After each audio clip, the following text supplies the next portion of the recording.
Hello, everyone, and welcome back to Godversations with Kesha. Conversations with, about, and inspired by God. So I am so excited today. I have a spectacular guest. His name is Pastor Alton Dixon. Pastor Dixon is just an awesome pastor here in the DFW area. He's the pastor of the Hot Church, which is the House of Transformation in Waxahachie, Texas. So I'm so excited to have him with me today. So Pastor Dixon, tell everybody hello. Hey, how y'all doing? I'm glad to be here. So excited to be here, and can't wait for this great conversation. Awesome. Okay, so first of all, we want to start off, I guess, with how we met, how we know each other. So I moved to the DFW area in around 2016, and the next year, I want to say, now you have to tell this part. I want to say I had a picture on my Facebook page. We ended up Facebook friends some type of way. And I had a picture on my Facebook page, I think, that had me, I was actually speaking, but I had a mic in my hand. And I'm thinking that made him feel like, I think this lady can sing. I don't know how that happened. So you have to tell me how that happened. But he reached out, and he was looking for a worship leader at the time, which at that time I was really running from that, which is hilarious. I was running from that at that time. I was at the Potter's house in the choir because I really was moving away from that. Somehow he reached out to me and he asked me, did I sing? And I was like, yes. And I ended up coming to do worship at his church one Sunday. And from there, I was his worship leader for, I think, maybe about 2 years or so. Yeah, it might have been longer than that, but yeah. Yeah, so you have to tell me your side of the story because I don't really know what happened with it. From what I remember, we needed a worship leader, and I was looking through social media, Facebook at the time, and just to see if I see people who sing. I came across your page, and I thought you were singing, or I saw something about singing. I can't remember, but yeah, that's when I reached out. Okay. And I was like, hey man, we need a worship leader. What you think about that? And I was just so happy because, when you came to the church, I felt like you brought a lot of structure. I really feel like, you help with easing the flow of the service, right? Because your demeanor and your spirit. And so, at a time where I kind of felt like it was a little chaotic for me. That was before I was married. Okay. Yeah. So it was really chaotic then. Yeah. We're gonna talk about that a little bit. Okay.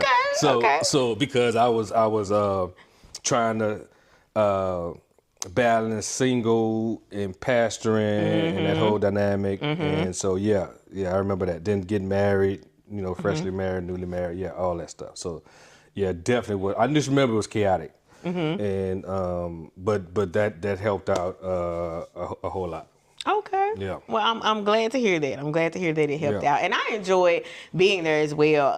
I want to say you were just couple of years into pastoring when I came. Yeah, I started pastoring in 2015. So you came in 2017? 17. Yeah, 2017. Yeah, so I was 2 years in. Yeah, you were 2 years in. So at the time, I felt like that I was trying to navigate the whole pastoring and working at the same time and getting into that a groove, like being 10 years in, it's seamless now. But I mean, for the first couple of years, it was rough for me. I'm sure. Just being able to balance all that and effectively be there for people and still do your job. Then you still got your family, still have a daughter, still, so again, all those things were what I was trying to work out. A lot of people don't know that pastors are great at getting a word in ministry for other people, but it's hard to get it for ourselves. So it's kind of like we go through the same thing people go through. Yeah. A lot of people can minister to others, but then when it's time for the minister to yourself, right, that's where the trouble comes in, or that's where the difficulty comes in, right? So pastors go through that same thing, and it's easy for us to minister to others, right? It's easy for us to counsel, give words, whatever, you know what I'm saying? But when it comes to us, even give balance to others that we don't have. Yeah. Yeah, so I feel like just navigating that was rough. Yeah, I'm sure it is. I'm sure it is, because I think about how even when at the time when I was there, you know, I would notice how you would just run to everyone's aid. Like you would always be there, and most pastors do. Yeah. You know, you're very selfless. So you run to others regardless of how tired you may be, regardless of what you might be going through yourself. And I feel like, you know, you have created a culture at your church where it is family. It's very much family oriented. I remember when I was in a car accident, how I was very shaken up. I remember that I was very shaken up, but every time I looked up, somebody else from the church was there. Every time I looked up, you were there, and all the other members, people were just showing up. And I was like, wow, like at that point, I had only been in Dallas for a short while, maybe a couple of years, but that was a moment when I knew I had family here. And even since then, you know, when I come and visit the church or whatever, there's just this family oriented feeling there. And I know that I believe that an entity carries the spirit of its leader. Yeah. So you have done a great job in creating that aura of compassion. Yeah, thank you. In family. I mean, I think it's important to be able to, you know, not only lead people, but also I think it's important to be able to be there for people, right? I think there's a dichotomy between giving out directions and being someone's leader, but also being able to make that person feel like they matter. And so, you know, that's one thing I've always wanted to do, is to make sure that I was a leader who cared, right? And people felt like I cared. And sometimes that was to my detriment, right? Sometimes, like you said, I didn't have the balance because I was just trying to be there for everybody, right? I had to learn balance, learn priority, learn that no is a complete sentence. You know, so, I mean, but that came with it, right? But, you know, I'm a person at heart that love people. So in general, I'm from New Orleans, Louisiana. So always around people growing up, love family. And so I feel like that just bled over into the ministry. That's awesome. So you touched on it a little bit. So let's go back. I would love to know, who is Alton Dixon? You just mentioned that you're from New Orleans, Louisiana. Yes. Never met a person from New Orleans I didn't like, y'all. Yes. Never.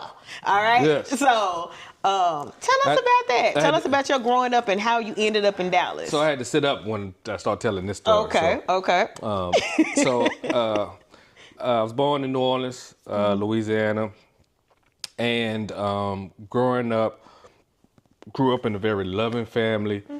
My mother was an evangelist in the Kojic church. My father was an associate minister at a Kojic church there called Full Gospel Church of God in Christ.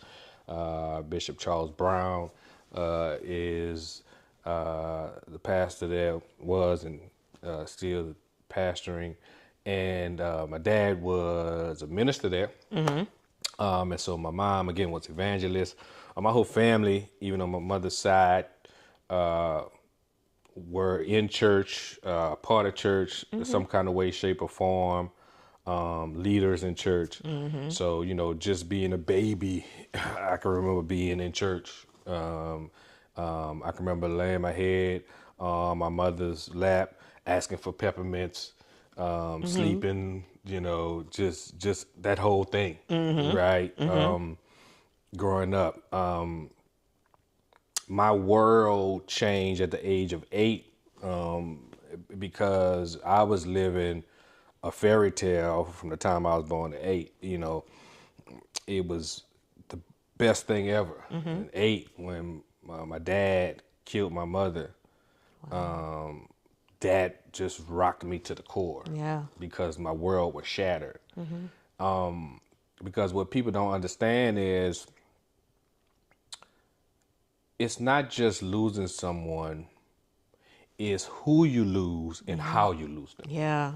Yeah. That's all a part of grief. And so that dynamic just changed and shifted my whole life forever. And, you know, God has always dealt with me with numbers. So being that I was 8 years old, it was a new beginning for me. And a lot of people don't understand too, or may understand, but this dynamic, I think, hits home that just because it's new don't mean you want it. Right. Right. And so Yeah. every new beginning is not comfortable. Let me stop you for a minute because I want to say something right there because I know that especially as African Americans, most of us have experienced some forms of trauma, some forms of tragedy. Yes. And we talk about it like so commonly, you Yeah. know. Yeah. But I want to stop for a moment and just say, I am so sorry that you had to experience that at such a young age. Thank you. Because that is difficult. It's very difficult. And because we're so resilient and we know how to keep going and keep moving on, sometimes, you know, we can say things like that and just keep on with the conversation like nothing happened. But I wanted to stop and say that. You know, I'm so sorry that you experienced that at such a young age because there's no way that there's not trauma attached to that. You know? No, it was so traumatic. Yeah. Being that even how I found out, they didn't tell me. They just came, got me from school. I was sitting on the couch, so they was trying not to tell me, but the news was on. I'm sitting on the couch, they behind me in the living room talking, and my mama's face on the Wow. TV. So by the time they got to the TV turning on, it was already too late. Yeah. So just even how I found out was traumatic. Yeah. You know, no one sit me down and said, I saw it on the news. Right, you saw Then it they on the sat me news. down afterwards and said, you know, of course they apologized. And it wasn't their fault. Again, they were trying to find a way to tell me, but the TV was on. Oh, and my then breaking news goodness. came on. You know, and so because my mama was a business owner in New Orleans business, a community leader, you know, quote unquote.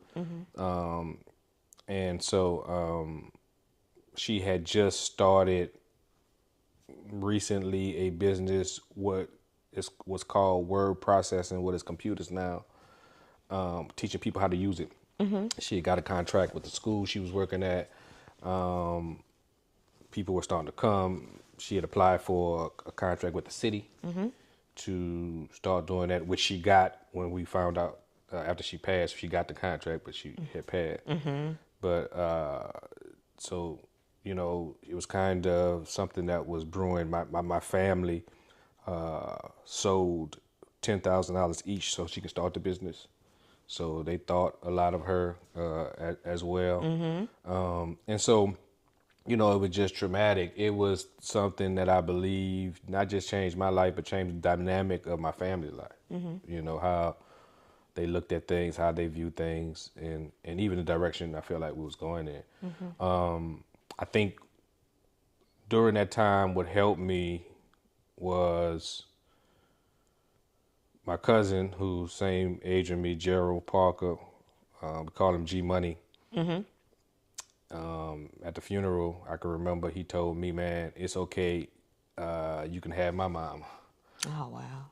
So, and his mother became like a mother to me, and she passed away a few years back as well. But you know, all my aunties, it was 6 girls and 1 boy. All my aunties, my uncle, all of them, my cousins, all of them rallied around and they raised me and with love and church and school and friends just really helped me be who I am. My family had enough sense to send me to counseling at 10. So I went to counseling from 10 to 16. Awesome. 6 years, yeah. Because that wasn't common back then. No, at all. No, my family was they look different, you know, and my auntie, she was just so raw. I'm not sure she believed in it. She just would say stuff like, I just don't want you to be crazy, boy. So I'm going to send you to talk to somebody. How about that? Well, we glad that auntie didn't want you to be crazy. Because I'm not just going to talk to you. I'm going to whip you, and you may not just need a whipping. You may need to be talked to.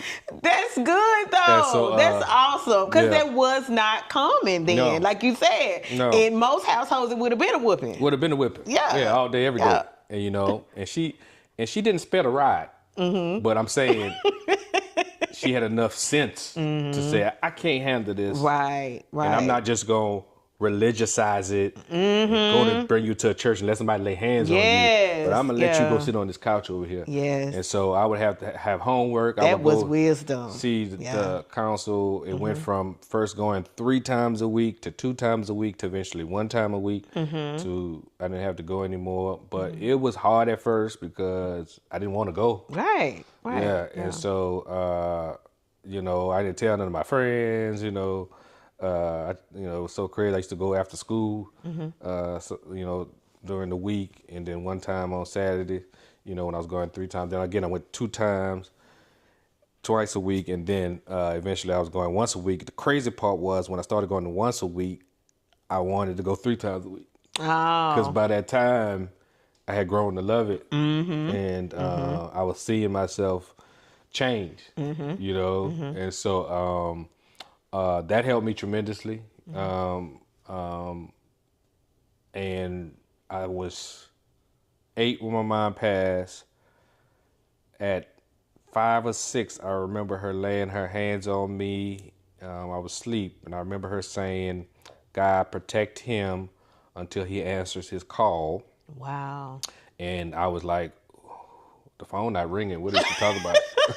I didn't know what she was talking about. Call? I just remember a call. Says, I'm like, the phone not ringing. What is she talking about? No, the phone, And I woke up and said, Mom, is the phone ringing? And she was like, no, you're okay. Go back to sleep. But I remember that prayer.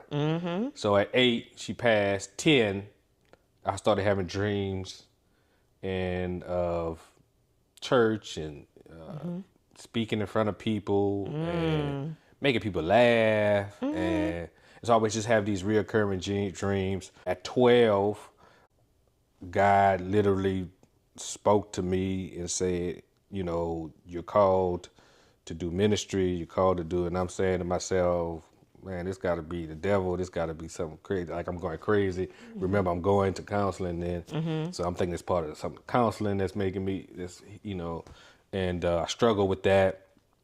My early years, when people say they ran from ministry, I don't know if people understand what that means. Because I didn't just run from ministry, I ran from God. So it wasn't about being a part of church. I didn't want to be a part of God because I was mad at God for taking my mom. Yeah. So you can't hire me for a job when I'm looking at you like the person that took something dear from me. Right. Like, you won't come hire me now? Why you didn't save my mom? Right? Yeah. But now you want me to work for you. Yeah. That's what we doing. So that was my attitude. That is awesome. Because, what I was thinking about that, even when I was thinking about this interview, I always wonder what that call looks like for pastors and for people in ministry. Like, what does that call look like? And for you, a lot of times you hear people saying they're running from it because they're running from what comes with it. Yeah. But for you, it was like, I wasn't necessarily running from the call. I was running from who was calling me. Right. Because why did you allow this to happen in my life? It had nothing to do with the call. Wow. It had to do with the caller. Yeah. And so I was, what we say now, in my feelings about my mom not being here. Yeah. And I struggled with that all the way until Raven was born in 96. I was 22. And Raven was 6 months old. I'll never forget this. I thought about committing suicide. because counseling work, went to college, everything was okay, but one day I just got real down because I felt like I couldn't do what I wanted to do because, like we talked about briefly earlier, I wanted to be a comedian. I was going to be an actor, comedian. That was my thing. I wanted to do stand-up. Like I wrote jokes out. I mean, had sets. I used to go do talent shows and stuff. I mean, that was my thing. And so, but I knew God was calling me to do this other thing. So for me, it was like I knew I couldn't do that for some reason, and I wanted to do that, so I was down, depressed about that, and I got real down, depressed one day, and I was gonna kill myself. I had a gun, and before I killed myself, I had to call my auntie, my cousin who I'm telling you about, who said I'm gonna give you my mother. Her name was Claudette. Called T. Claudette is what I called her, and so she was one of my favorite aunties. All of my aunties are my favorite. Just want to put that out for the record. Don't get in trouble now. Yeah, she was one of my favorite aunties, and so I called her. She kind of reminded me of how my mama would talk to me. I felt, out all of them. I think all of them all of them help with raising me, but she reminded me most about what I think my mother would have said, right, in certain areas. So I would always call her for advice. So I called her and I said, T, I'm having a bad day. I said, I'm about to kill myself, but I need you to make sure you let Raven know that I love her and that you make sure she okay. My auntie just paused on the phone and she said, son, she said, let me tell you something. She said, if that's what you want to do, you can go ahead and do it. She said, but I need you to do me a favor first. She said, you love me? I said, yeah, I love you. She said, before you do that, I need you to get on your knees and I need you to pray to God. I said, T, I don't want to talk to God. I said, this God thing is kind of, I feel like the reason why I'm in the position I'm in.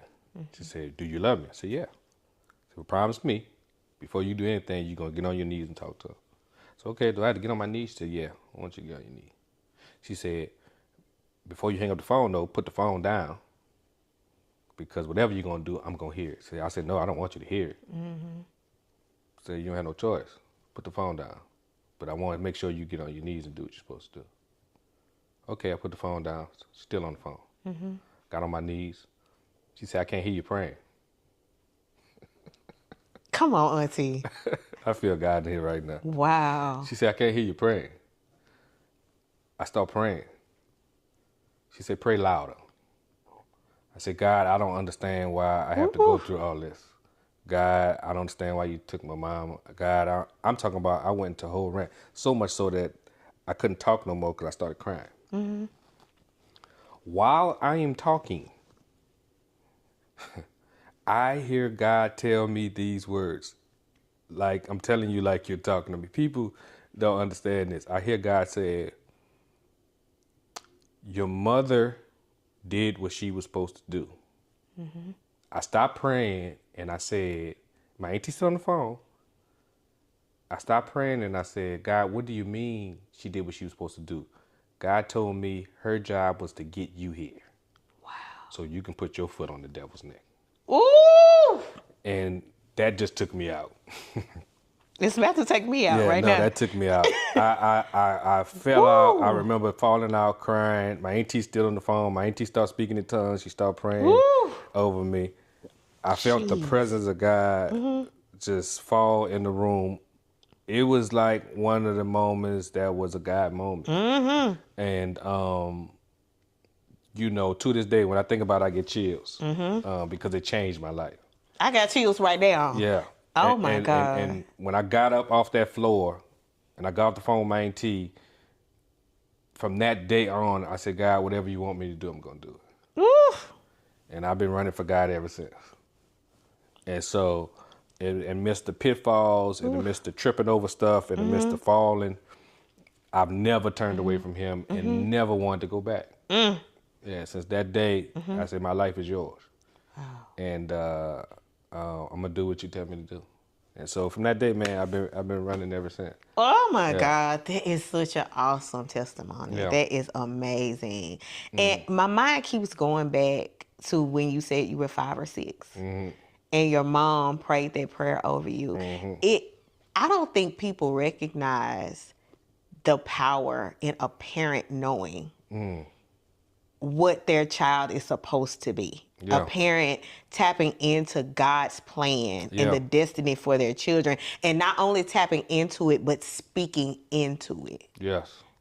I think that is so powerful. I think that some parents really have to recognize how powerful their voice is in the life of their child. Yes.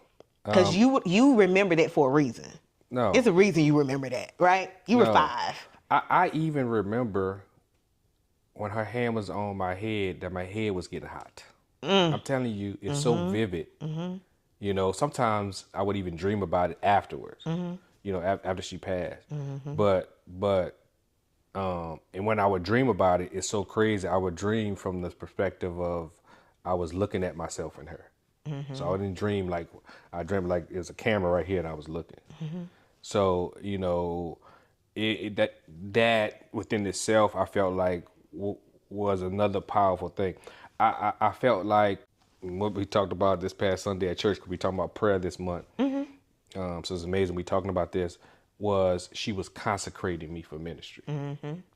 I felt like she laid hands on me to literally consecrate me for ministry. Like God was using her, you know, as a vessel to say, okay, I know he's not ready now, but protect him, keep him, consecrate him, cover him, seal him until he answers his call.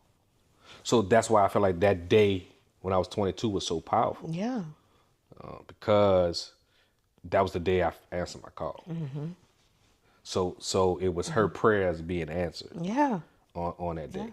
Yeah. So. And her words being manifested as well. Her words being manifested. Her words being manifested. That is amazing, amazing story. Yeah. So you have this awesome encounter at the age of 22. And at that time, you're still in New Orleans, correct? Yes. All right. So let's talk about the from New Orleans to Dallas. How did you end up here? So what happened was after I answered my call, I went back to the church I was going to as a child. It was called Beacon Light. A lot of people don't know that I started from the bottom, literally. Joined the greeters, went from greeters to actually, I didn't have a job, so I started working for the church. I was cleaning the toilets as a janitor. And Deacon Quinn, who I love, Charles Quinn, he's gone on to heaven now. He would take me to go to the bank with him and do different things for the church. Church was a huge church. And he would take me to go to the bank. He would allow me to sit in meetings. Now, I'm a janitor. But he was taking me around, showing me things about the church, stuff that I brought and implemented at our church, right? I mean, I was setting staff meetings. It was just all kind of stuff that he wasn't supposed to be taking me with him. But because I grew up in the church and he remembered me, his wife used to put me out of church, put me out of Sunday school at 10, 11, because I was so bad. But they loved me so much, so he remembered me as a young boy. So when I came back to the church, he kind of took me on his wing. And so I went from a greeter, became an usher, became a deacon, got ordained as a deacon, answered my call in ministry, and became a minister at that church. Okay. Went through all the phases, so I was able to serve in all these different phases. Then I left that church roughly around 2000, and I went to Franklin Avenue Baptist Church with Pastor Fred Ludis, the pastor. A lot of my family was going. They were close to Pastor Ludis still to this day. And I was there from 2000 to 2005, and I was supposed to get licensed when the hurricane hit. And so because the hurricane hit, we couldn't get licensed. And so I had to come to Texas, come to Dallas, and I was sad about that because I had went through everything to get licensed, but the hurricane. This was Hurricane Katrina. Yeah, okay. Yeah, 2005. You know, right.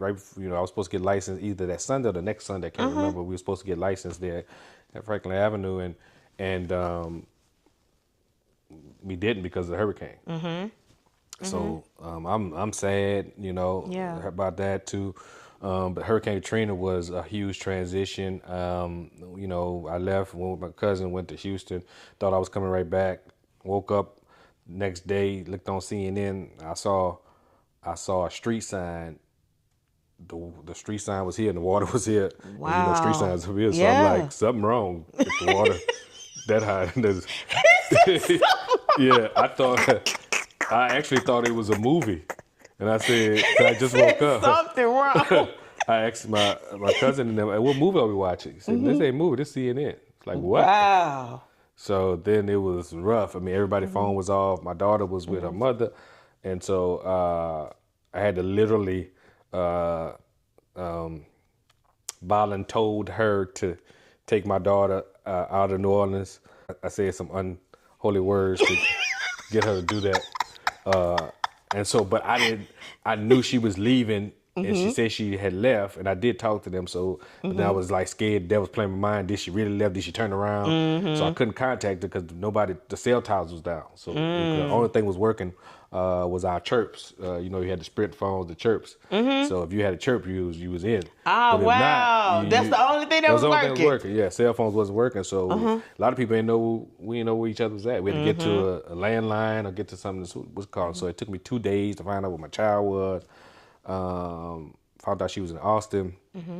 But I was worried about her, worried about my other family members. Had lost everything. It was just a rough time. So it was another grief time. Right. You know? I can't imagine. I did watch the documentary a couple of months ago. And I mean, I of course I'd heard some stories and things like that, but to actually see the documentary and see what people went through and listen to the stories, it just made it a whole lot more real for me. Yeah. Like that was devastating. No. It was devastating. No, it was by far one of the most damaging things that we went through. And the reason I say that because you didn't just lose your job, you didn't just lose stuff, we lost people. So to have that happen, a trifecta all in one season, time, place, tragedy, it made you just be like, it's just the end of the world. Because you know, they were funerals that had 4 caskets. Yeah. You know, and so, you My know, God. they have still not said how many people really died in Hurricane Katrina. To this day, that number is so low, and I know that number way higher than that. Yeah, for sure. But the government, that makes them look bad. So they will not say the actual number Of people that were lost. They got the number to the T for the World Trade Center, but they off by probably 10,000 maybe people. Easy. For how many people died. Wow. Yeah, you know, that number's so small, and I know way more people than that. Yeah, so there were bodies floating in the water, people were saying. So you know, I was blessed to get out before got to Houston about a weekend, a week in, not a weekend, but a week in. My brother calls me. He lives in Dallas. He says, "Hey man, what you gonna do? Going back to New Orleans?" I said, "Yeah, I want to go back home. I got a job back home. I was working for the courts, civil district courts. Had a phenomenal job. So I want to go back home. You know, I'm supposed to be getting licensed. You know, I'm going to my church." And he was like, "Well, you can't go back home now. So what you gonna do?" I said, "I don't know. I'm gonna stay here till time to go back home." My job was still paying us, and so said they were gonna pay us for the rest of the year, no matter where we were. So I was like, "Cool, man. I might just stay here till time to go back." He's like, "Nah, man, I'm coming to get you." I said, "I don't want to come to Dallas." It's like, "I'm coming to get you." I said, "Bro, didn't you hear me say I don't want to come to Dallas?" You know, I came to visit a couple times, and I just had no reason, no wanting to move here. I liked Austin because my cousin was there, Gerald. He had been moved to Austin pre-hurricane, and had got married before and all that stuff. So he moved to Pflugerville, and so I loved that when I went and thought about it for a minute. But I had no reason to move to Texas. I wanted to go back home. So he was like, "Man, I'm coming to get you." So I was like, "Okay, man." So I hung up the phone. He came, got me. Came straight from Dallas to Houston. I hadn't slept in probably literally 3-4 days up trying to call, make sure Raven good and all that. First time I slept when I got in this truck, slept all the way to Dallas. Never forget this. I woke up 6:35, 75. First thing I seen was the building that said Prosperity Bank. I looked at my brother and said, "This is where I'm supposed to be." That's all it took. That's it. That's all it took. Yeah, this is the place for me. Yeah. If I wake up and see This is Prosperity, where I'm supposed to be. I'm talking about, the exact moment we're passing, I wake up and see Prosperity Bank. I say, I think I'm going to stay here. Yeah, so, been here ever since. Got here, day 2. I said, man, I need a job. I had a job. Went down to Dart. Went down, fill application to, they said, "We not hiring." I said, man, I'm going to wait for somebody to come in. And sat down, waited for somebody to come in. Guy came in, some kind of high executive with the company. He said, "Man, what you here for? We not hiring." I told him from Hurricane Katrina, He said, "I'm going to find you a job." Hired me on the spot. So started working at Dart. Wanted to find a church home, so I was looking for church homes. So I wanted to get in church. Started visiting just a whole lot of churches, and was able to finally settle at St. John Missionary Baptist Church there in Marcellus. But a well-known pastor used to pastor there. But before that happens, I want to tell you this quick story that when I came here for Hurricane Katrina, maybe I've been here a month. My brother takes me. My grandmother was here, which is his mother, but that's my grandmother. She was here. His dad, because me and my brother have 2 different dads, was here. My brother's ex-wife was here. That's my sister. Love her to death. And me took us to Salvation Army. Salvation Army was giving out gift cards with $2,000 on them, and you can get all the toiletries and clothes you want for Hurricane Katrina victims. Went down there, and Harry Hines, we walk in, and my brother's with me, and the whole time, a Caucasian lady is following me. The whole time she's following me. She works for Salvation Army. "You need anything?" "No, I'm good." "You sure you don't need anything?" "No, I'm good." Go to somewhere else. She's right there. "We have this size for you." So my brother says, "Why this lady keep following her?" He said, "Man, I think that lady like you."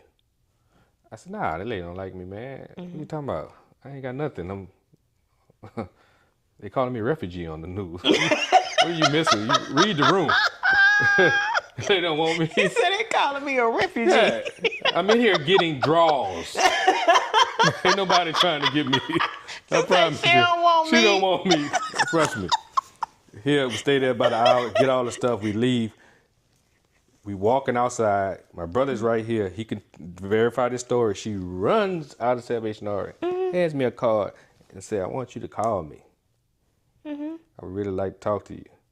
And walk off. My brother said, "See, I told you that. I told you that woman liked you." I couldn't believe it, because I'm like, I have nothing. What does she want with me? And my brother told me something when I got in the car to help me with ministry. He says, "Whatever that is that's on you, make sure you use it for good and not bad." And I told that to my ministers at the church.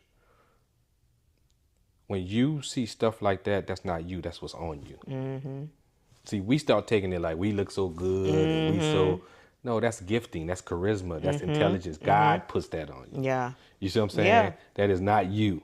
Do not get the big head. Stop thinking you all that in the bag of chips. Yeah. He is all that. And he has entrusted it to us, but what he's entrusted us with is to do good and not bad. And a lot of times we take his giftings, his anointings, and we do the wrong things with it. See what I'm saying? Yes. And yeah. we have to realize that we are only stewards. God has entrusted us to these things, and we have to take these things and make sure we are using it for His glory, using it to advance His kingdom, using it to evangelize, using it to minister, using it to save, using it to heal, using it to deliver, because that's our job, because that is what we're going to answer for Judgment Day. Wow. Yeah. Wow. I'm thinking about even what you said with that. And I saw a post that you made earlier. I think you were on vacation and you were talking about how basically that same thing keeps happening to you with different women and different. Yeah, I got stories for days. How that same thing continues to happen. It takes Raven to sit on this couch and tell you. Yes. Raven is his daughter, My y'all. daughter. This is his daughter. My 29-year-old daughter. I love her so much. Love you, baby girl. But it takes her. She'll tell you.